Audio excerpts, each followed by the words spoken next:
হে viewers, WhatsApp, সকলকে জানাই সালাম এবং আন্তরিক শুভেচ্ছা। আজকের ভিডিও শুরু করতে যাচ্ছি, সবাই দেখতেই পাচ্ছেন, সূর্যমুখী ফুল দিয়ে। তো সানফ্লাওয়ার আমরা যেভাবে আঁকাই আর কি, এর আগেও আমি একটা সানফ্লাওয়ার ভিডিও দিয়েছি, সেখান থেকেও চাইলে দেখতে পারেন। তো এই ফুলটা আঁকানোর বিশেষত্ব হচ্ছে, প্রথমে পেন্সিল দিয়ে এটাকে আঁকিয়ে নিতে হবে। দেন এটার যে একদম স্ট্রাকচারগুলো আছে, ফ্লাওয়ারের পাপড়িগুলোর যে স্ট্রাকচারগুলো আছে সেগুলোকে একদম সুন্দর করে আঁকিয়ে নিতে হবে। তারপর পাতাগুলো আঁকিয়ে নিতে হবে। দেন এটা কালার করতে যাবেন, প্রথমে স্ক্রিনশট দিয়ে আগে এই ফুলটা আঁকিয়ে নেবেন। দেন এই ফুলটা দেখতে দেখেন কেমন লাগছে। ফুলের একটা পাতা ভাঁজ হয়ে অন্যদিকে চলে গেছে, আর একটা পাতা ভাঁজ হয়ে সামনের দিকে এসে পড়েছে। আর ফুলের যে ইয়েলো কালার দিয়ে এই পাপড়িগুলো আঁকানো হয়ে গেছে।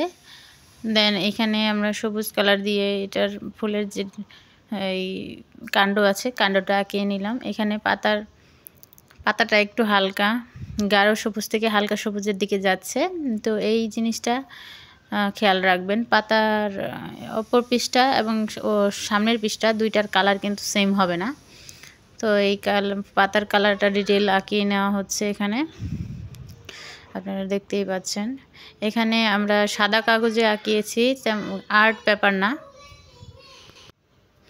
আর্ট পেপার আঁকানোর বিষয়টা হচ্ছে রঙটা একদম শুকিয়ে যাবে, রঙটা কাগজে একদম শুকিয়ে টেনে নেবে, কিন্তু কাগজটা একদম ভাঁজ হবে না, মানে ভিজে যাবে না।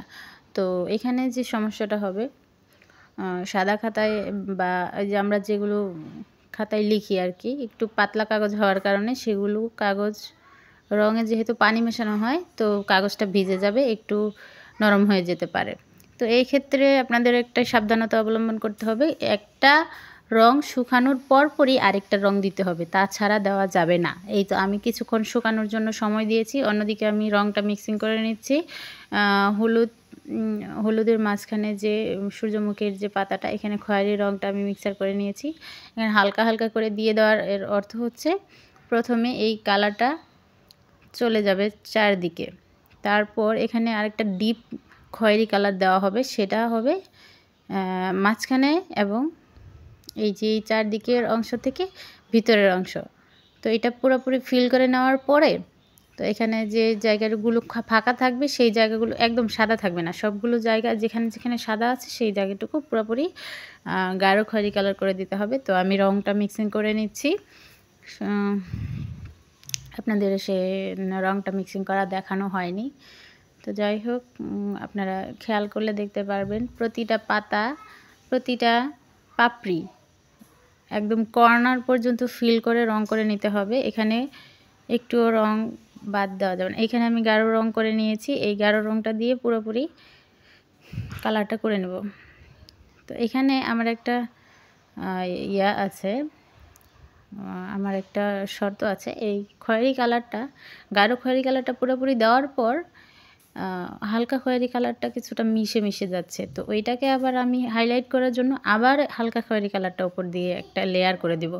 তো এটাতে হবে কি, বাস্তব বাস্তব লাগবে, একদম যে রিয়েল রিয়েল রিয়েল লাগবে। তো এই হালকা খয়েরি আর গাঢ় খয়েরির যে কন্ট্রাস্ট, সেটা বোঝানোর জন্য এই যে একদম পুরোপুরি দিয়ে দেওয়া হবে। তো মাঝখানে গাঢ় খয়েরিটা থাকবে, আর চতুর্দিকে একটু হালকা খয়েরি দেওয়ার পর আবার গাঢ় খয়েরি দেওয়া হবে। তো জিনিসটা একদম পারফেক্ট হয়ে যাবে। তো এখানে দেখতেই পাচ্ছেন আমি পুরোটা দিয়ে গাঢ় খয়েরি কালার করে নিয়েছি। আমার সূর্যমুখী ফ্লাওয়ার প্রায় শেষের দিকে। তো এখানে আমি